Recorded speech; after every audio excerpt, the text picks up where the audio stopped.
Statics में start करेंगे हम कॉमन कैटनरी। स्टैटिक्स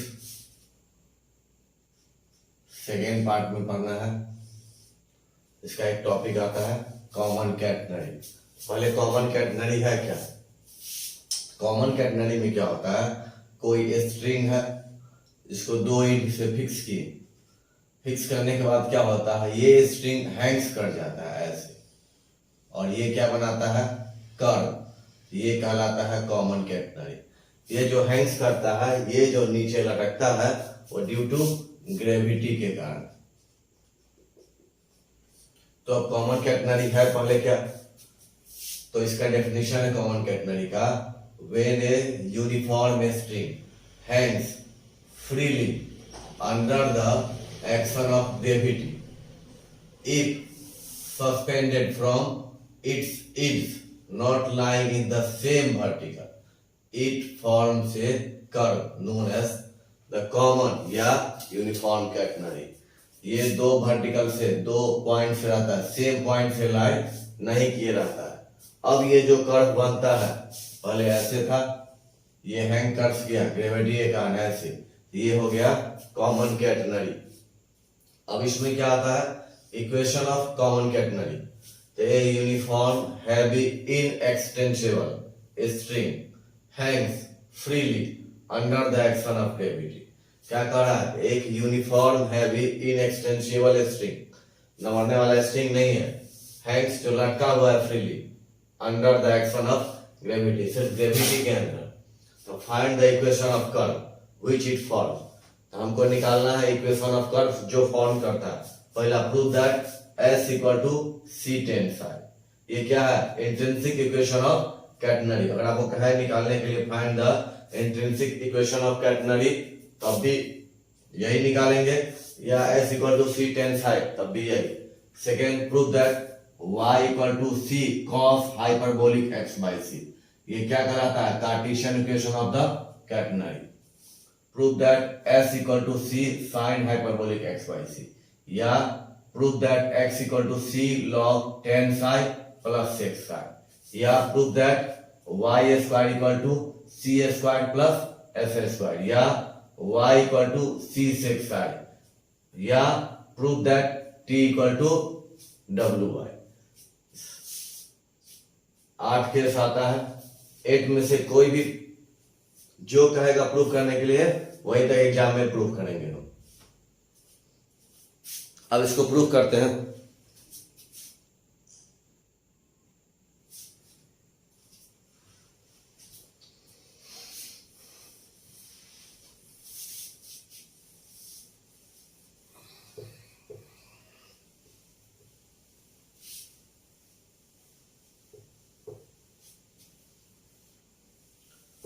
अब इसको प्रूव करते हैं।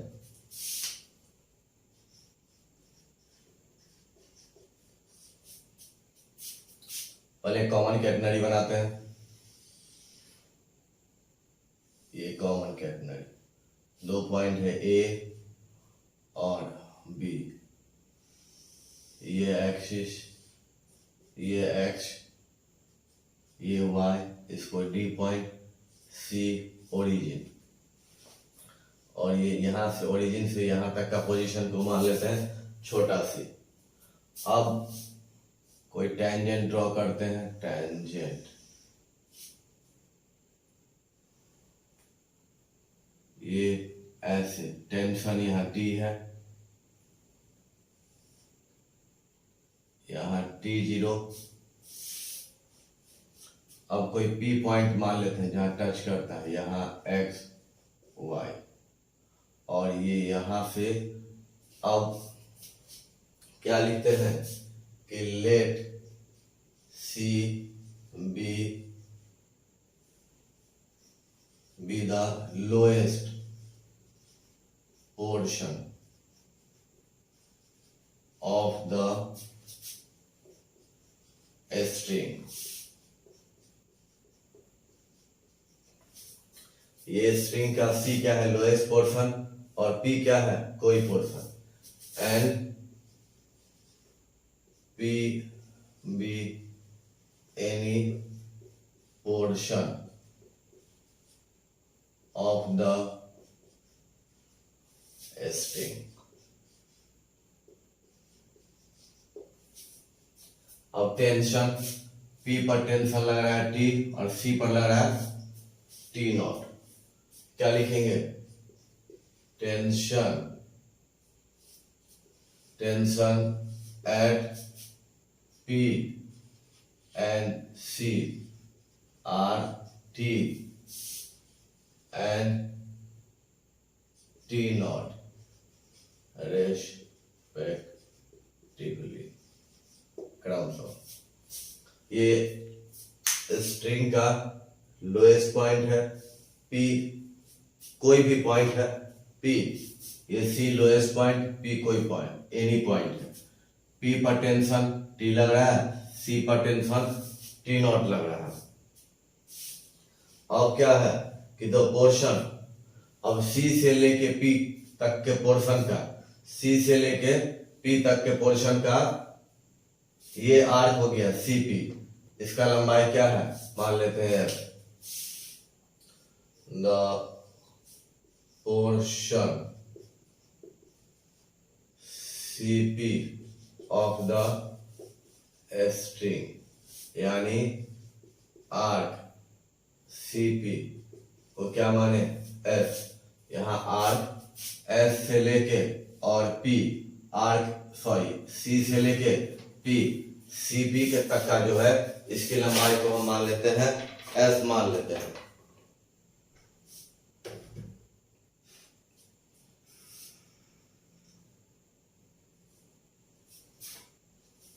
अब क्या है, ये स्ट्रिंग का जो CP पोर्शन है ये क्या है अंडर द एक्शन ऑफ, अब CP पे कौन कौन सा टेंशन लगता है, एक P के कारण T, एक C के कारण T0 और ये जो लगेगा वेट WS, S मतलब स्ट्रिंग का और W क्या है यूनिट लेंथ का, यूनिट लेंथ का वेट कितना है W, तो S लेंथ का वेट कितना हो जाएगा WS। ये कैसे लग रहा है नीचे की तरफ,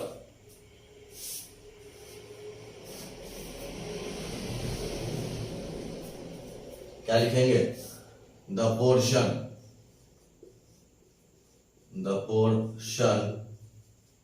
CP of the string, the portion CP of the string are in equilibrium under the action of, ये CP पोर्शन जो है ये इक्विलिब्रियम में है, किसके किसके, पहला कि टेंशन T एट P पर लग रहा है टेंशन, यहाँ इसका नाम दिया L, ये एंगल हो गया फाई, P अलोंग किसके तहत LP के तहत। और दूसरा क्या है टेंशन T नॉट नहीं एट C अलोंग कैसे horizontally,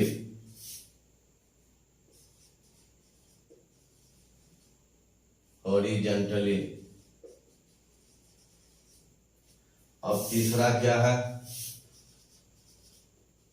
wait WS of the string, नहीं एक्टिंग कैसे काम करता है, एक्टिंग डाउनवर्ड नीचे की तरफ, डाउनवर्ड ड्यू टू किसे कारण, due to gravity, due to centre of gravity, centre of gravity, acting downward through the centre of gravity, चाहे due to centre of gravity same है। अब फिर से ये कोई स्ट्रिंग है जो हैंग्स कर गया ऐसे, इस पॉइंट पर टेंशन लग रहा है T नॉट, P कोई पॉइंट है इस पर टेंशन लग रहा है T, और ये C से लेके P तक ये आर्क CP का लेंथ कितना है F, अब इसके सेंटर ऑफ ग्रेविटी में वेट लग रहा है नीचे की तरफ, डब्ल्यू एस, वेयर, जहां डब्ल्यू क्या है, weight of string per unit length, जहां डब्ल्यू जो है वो स्ट्रिंग के पर यूनिट लेंथ है। तो एक यूनिट का लेंथ डब्ल्यू, तो एस लंबाई का लेंथ कितना हो, वेट कितना हो जाएगा, डब्ल्यू एस। एक यूनिट का वेट कितना है डब्ल्यू, तो एस लंबाई यानी एस यूनिट का वेट कितना हो जाएगा, डब्ल्यू एस।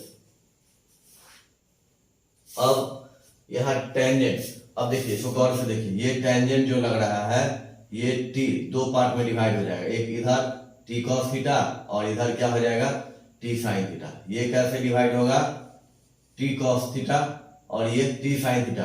क्योंकि टेंजेंट जिससे एंगल बनाता है, टेंजेंट किससे एंगल बना रहा है, इससे, क्या, साई, तो जिससे एंगल बनाता है वो कॉस थीटा हो जाता है और उसके परपेंडिकुलर साइन थीटा। तो ये क्या हो जाएगा, टी कॉस थीटा और ये टी साइन थीटा। तो फोर्सेज, अब रिसोल्विंग टेंजेंट, अगर हम टेंजेंट को अब रिसोल्व करेंगे, इस टेंजेंट को, एक टूटेगा टी कॉस थीटा और दूसरा टी साइन थीटा। अब क्या हो जाएगा, ये टी कॉस थीटा जो है, ये टी कॉस थीटा किसको बैलेंस करेगा, टी जीरो को, और टी साइन थीटा ये ऊपर लग रहा है, टी साइन ओमेगा ऊपर लग रहा है, तो किसको बैलेंस करेगा, डब्ल्यू एस को। तो अब फोर्स को हम क्या करेंगे, बैलेंस करेंगे।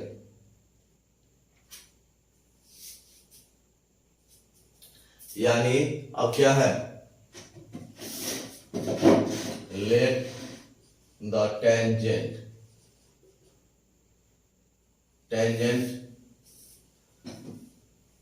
T at P incline angle phi at L, किससे, फ्रॉम ओरिजिन, यानी टेंजेंट जो है कहां पर, टी पी पर इंक्लाइन करता है एंगल फाई एट एल पर फ्रॉम ओरिजिन से। अब ये जो टेंजेंट है टी, ये रिसोल्व होगा दो कंपोनेंट में। तो अब क्या करेंगे, इसको सोल्व करते हैं। तो रिसोल्विंग, फिर से देखिए, ये टेंजेंट पी पर जो है ये इंक्लाइनेशन कितना बनाता है, फाई, किससे, ओरिजिन से। तो let the tangent T at P inclined angle phi at L from origin. अब resolving forces, horizontally and vertically, तो वी गेट। अब ध्यान से देखिए फिर से, ये एवी स्ट्रिंग था, ये हैंग्स कर गया, सी इसका लोएस्ट पॉइंट है, पी एनी पॉइंट है, पी पर टेंशन लग रहा है टी, सी पर लग रहा है टी जीरो। अब पी पर जो टेंशन लग रहा है उसका डायरेक्शन होगा इधर, सी पर जो लगेगा उसका इधर। अब ये सी पी आर्क का लेंथ कितना है, एस। अब क्या है कि ये जो टेंजेंट है ओरिजिन से कितना एंगल बना रहा है, फाई, क्लियर। तो अब ये स्ट्रिंग जो सीपी है इस पर डिफरेंट फोर्स लग रहा है। एक क्या लग रहा है, टेंशन पी पर अलोंग एल से पी डायरेक्शन में, टेंशन टी जीरो सी पर अलोंग हॉरिजॉन्टली, और दूसरा क्या लग रहा है, weight W S vertically downward through the centre of gravity, due to centre of gravity या through the centre of gravity, through the centre of downward through the centre of gravity. अच्छा, through the centre of gravity. अब हम क्या करेंगे, रिसोल्विंग करेंगे forces horizontally and vertically. देखिए, एक T zero इधर इस डायरेक्शन में लग रहा है हॉरिजॉन्टल में, टी ऊपर की तरफ, अब क्या, डब्ल्यू एफ नीचे की तरफ। ये टी जो है दो पार्ट में सॉल्व हो जाएगा, एक टी कॉस थीटा, दूसरा टी साइन थीटा।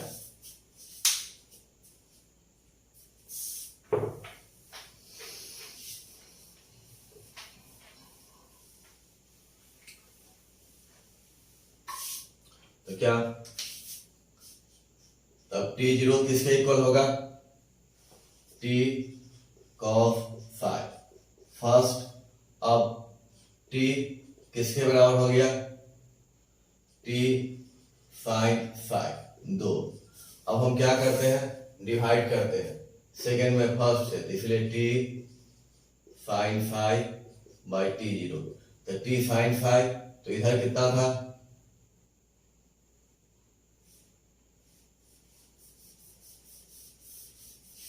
देखिए ये क्या है, टी कॉस थीटा किसके बराबर है, टी जीरो के बराबर।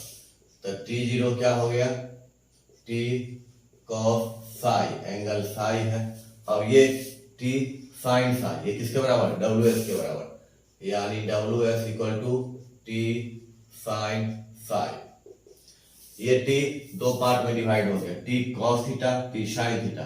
कॉस थीटा को ये हॉरिजॉन्टल ला, हॉरिजॉन्टल में हॉरिजॉन्टल बैलेंस किया, ये अपवर्ड लग रहा है, ये डाउनवर्ड, तो टी साइन फाई को डब्ल्यू एस बैलेंस करेगा। अब क्या करते हैं, डिवाइड करते हैं, सेकेंड में फर्स्ट है, तो T sine phi by T cos phi. ये इधर एलएचएस में एलएचएस से डिवाइड होगा, आरएचएस में आरएचएस से, तो W S equal to T zero. अब टी जीरो क्या है, डब्ल्यू सी के बराबर।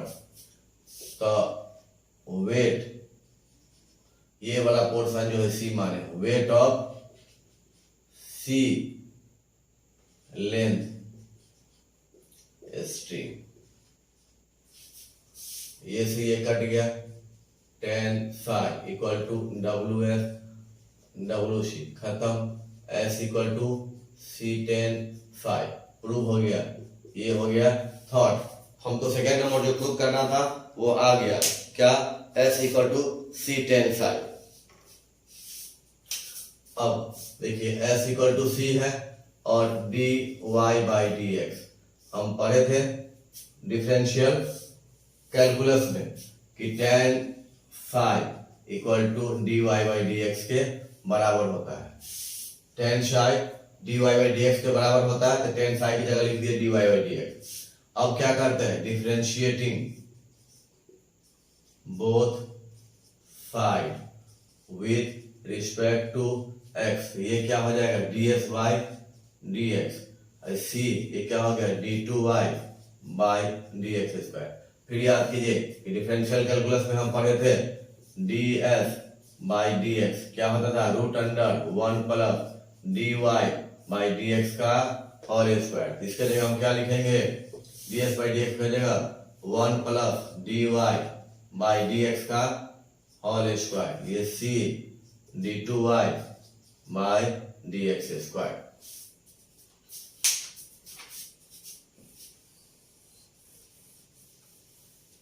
अब हम क्या करेंगे, यहां one plus D Y by D X का होल स्क्वायर, ये सी है, ये डी बाई डी एक्स, यहाँ क्या रख दिए, D Y by D x. अब हम क्या पुट कर लेते हैं, D Y by D X के जगह टी, तो क्या हो जाएगा, one plus T square C D T by D x. अब ये डी एक्स इधर लाए, सी अब D T by one plus T square, one plus T square. अब क्या करते हैं, इंटीग्रेटिंग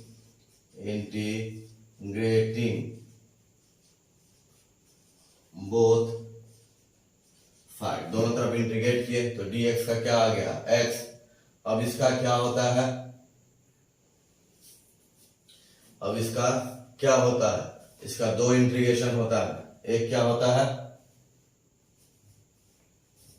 इसका फिर से समझिए, ये इसको फोर्स को सोल्व किए हॉरिजॉन्टली और वर्टिकली, तो ये क्या हो गया, टी कॉस फाई, ये इक्वल हो गया टी जीरो के, T zero equal to T cos phi. अब ये टी साइन फाई ये इक्वल हो गया डब्ल्यू एस के। अब सेकेंड में फर्स्ट में डिवाइड किए तो टी से टी कट गया, sine phi by cos phi, tan phi, और टी जीरो इक्वल टू क्या होता है, डब्ल्यू सी, यानी यहाँ से यहाँ तक का लेंथ क्या है, सी, तो टी जीरो क्या है, डब्ल्यू सी, यानी weight of C length string, यानी S equal to C tan phi, S equal to C tan phi. First equation हमको प्रूव करना था, s इक्वल टू टी सेन T s equal to C tan psi. ये क्या है? Intrinsic equation of the catenary. अगर पूछेगा exam में कि prove that the intrinsic equation of the catenary, तो हम यहीं तक प्रूव करके छोड़ देंगे। अब डिफरेंशिएट किए दोनों तरफ विथ रिस्पेक्ट टू x, तो s का क्या होगा? ds बाई dx, c ये हो गया d2y बाई dx स्क्वायर। अब हम डिफरेंशियल कैलकुलस में पढ़े हुए हैं, ds बाई dx क्या होता है? Root under 1 plus dy by dx, तो 1 बाई dy dx का होल स्क्वायर, तो c ds square by x। Clear? अब पुट कर दिए dy बाई dx को t, तो 1 plus T square equal to C dt by dx। तो अब क्या किए? dx को इधर ले आए और dx ये है x, dx को इधर ले आए और dt by 1 plus T square integrate किए, इसका इतना आ गया c, और ये क्या हो जाता है? Sine inverse, sign hyperbolic inverse कितना? t प्लस a, या इसको ऐसे भी लिखा जा सकता है log t plus 1 plus T square plus integration इसका ये भी होता है और ये भी होता है, दोनों में से कुछ भी चाहे तो इसका इंटीग्रेशन सेम होता है। याद रखिए 1 प्लस टी स्क्वायर, 1 प्लस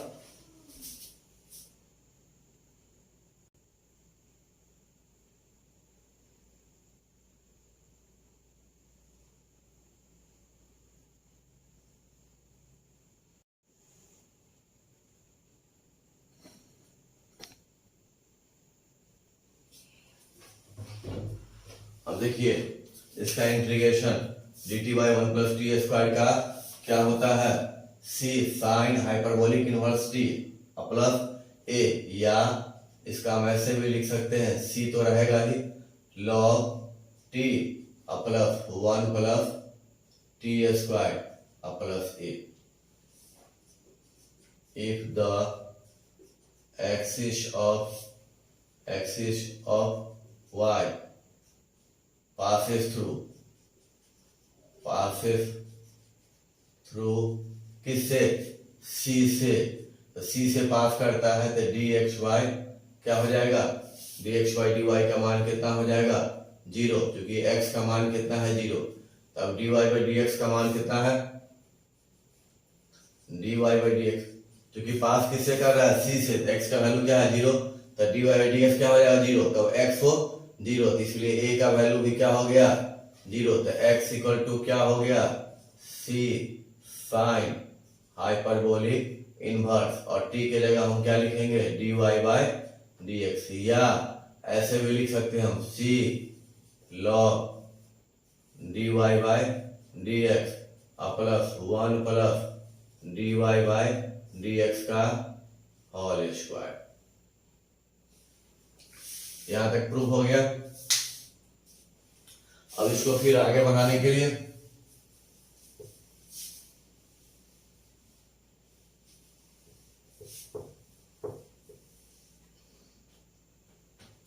फिर इसको आगे बढ़ाते हैं हम, तो हम क्या लिख सकते हैं? x इक्वल टू क्या है? c sine hyperbolic inverse, x equal to क्या है? c sine hyperbolic inverse dy by dx।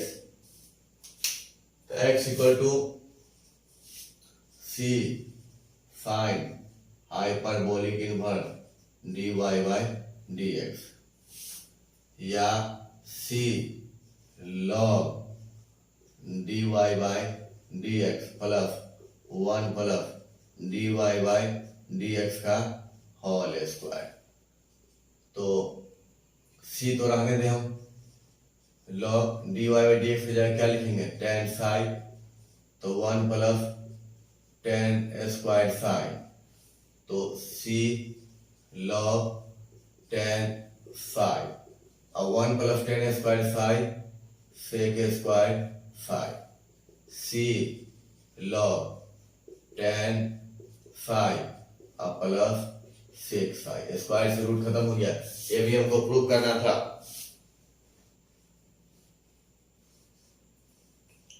Clear हो गया?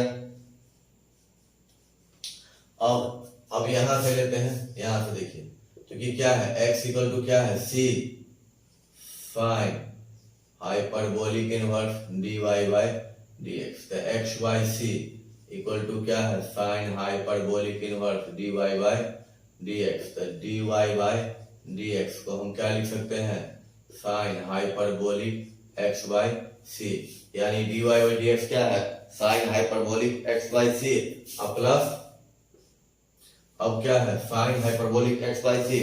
तो अब क्या करें इसको, अब इसको इंटीग्रेट करते हैं।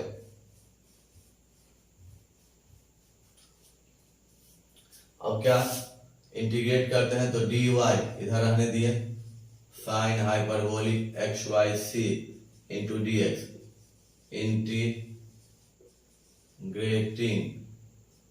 तो वी गेट, तो इसका y हो गया साइन हाइपरबोलिक का क्या हो गया cos hyperbolic x by c, और x बाय c का क्या हो जाएगा 1 बाय c प्लस b, ये ऊपर चला गया c cos hyperbolic x by c plus b।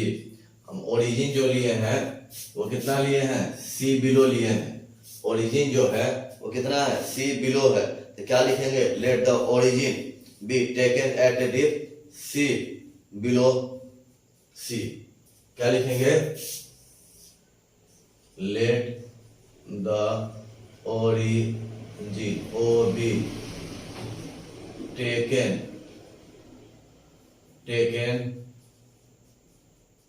Depth c below c। ये c पॉइंट है, ये c पॉइंट है और छोटा वाला c क्या है डेप्थ है। तो अब हम क्या करेंगे, अब ये c जो है ये किसका वैल्यू हो गया, अब c डेप्थ से है, इसका मीन्स क्या हो गया कि y का वैल्यू क्या हो जाएगा c, x का वैल्यू क्या हो जाएगा 0, यानी क्या हो जाएगा व्हेन ये c डेप्थ है तो y इक्वल टू हो गया c और x क्या हो गया 0। तो y की जगह डाले c, तो c cos hyperbolic x by x क्या हो गया 0, तो 0 बाय c प्लस b।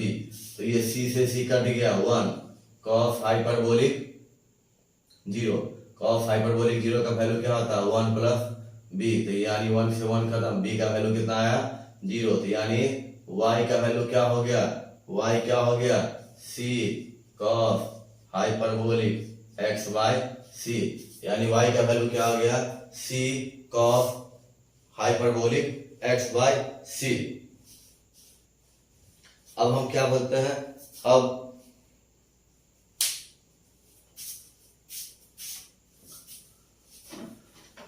चूंकि हम पहले निकाल चुके हैं कि s equal to c tan phi, c तो रहा tan phi की जगह हम क्या लिख सकते हैं dy बाय dx। पहले हम इसे शुरू में स्टार्टिंग में निकाले थे s equal to c tan phi, तो c tan phi तो c तो रहा tan phi की जगह क्या लिख दिए dy बाय dx लिख दिए, और dy बाय dx का वैल्यू हम क्या निकाले हुए हैं, और dy बाय dx का वैल्यू हम निकाले हुए थे कि sine hyperbolic inverse x by c, sine hyperbolic inverse x by c। याद रखिएगा s इक्वल टू क्या आ गया c tan phi, s equal to c tan phi, c tan phi का वैल्यू होता है dy बाय dx। और देखिए पीछे dy बाय dx का वैल्यू हम क्या निकाले थे sine hyperbolic inverse x by c। हो गया, यहां तक तो क्लियर हो गया। अब हमको क्या निकालना है y square minus s square, अब हमको निकालना है y square minus x square proof करना है। तो हम क्या निकालते हैं y square minus s square.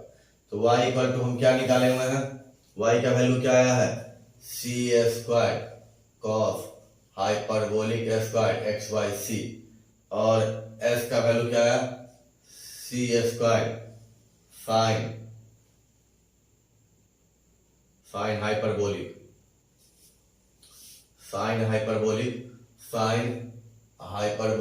Square x by c, c square हम कॉमन लिए तो cos hyperbolic square x by c sine hyperbolic square x by c, cos hyperbolic square x by c minus sine hyperbolic x square c, ये x का value क्या होता है 1, यानी C square, यानी y minus S square equal to C square, यानी y square equal to क्या हो गया C square plus S square prove हो गया। अब हमको क्या प्रूव करना है, अब हमको प्रूव करना है कि एक प्रूव करना बाकी रह गया। क्या प्रूव करना बाकी रह गया, डब्ल्यू वाई। तो हम फिर अब लेते हैं, क्योंकि क्या है डब्ल्यू सी इक्वल टू क्या है, डब्ल्यू सी इक्वल टू क्या था इक्वेशन सेकेंड से T sine five, W C equal to क्या था टी साइन फाइव। अब डब्ल्यू सी इक्वल टू क्या था, फर्स्ट इक्वेशन क्या था कि T zero equal to T cos phi, T zero equal to T cos phi. अब क्या था कि T W F, T sine phi क्या था W F, T sine phi क्या था डब्ल्यू एफ, टी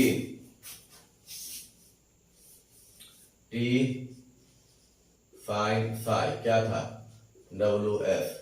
शायद इधर ही बनाते हैं,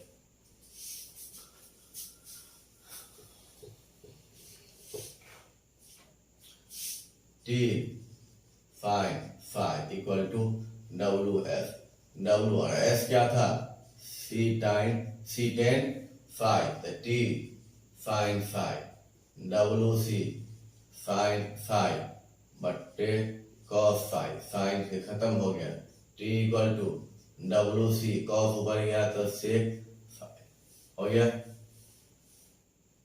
टी डब्ल्यू है और सी सेक फाइव का वैल्यू कितना है वाई, तो टी इक्वल टू क्या आ गया डब्ल्यू वाई। यही हमको 8 प्रूव करना था, 8 क्लियर हो गया।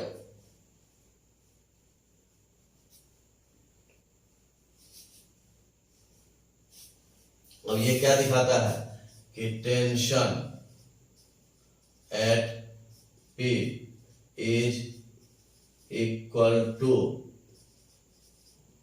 weight of the portion। Portion का मतलब है कि वो R का जो भाग है उसके बराबर होगा। पोर्शन किस पोर्शन, ये portion of the string. Clear.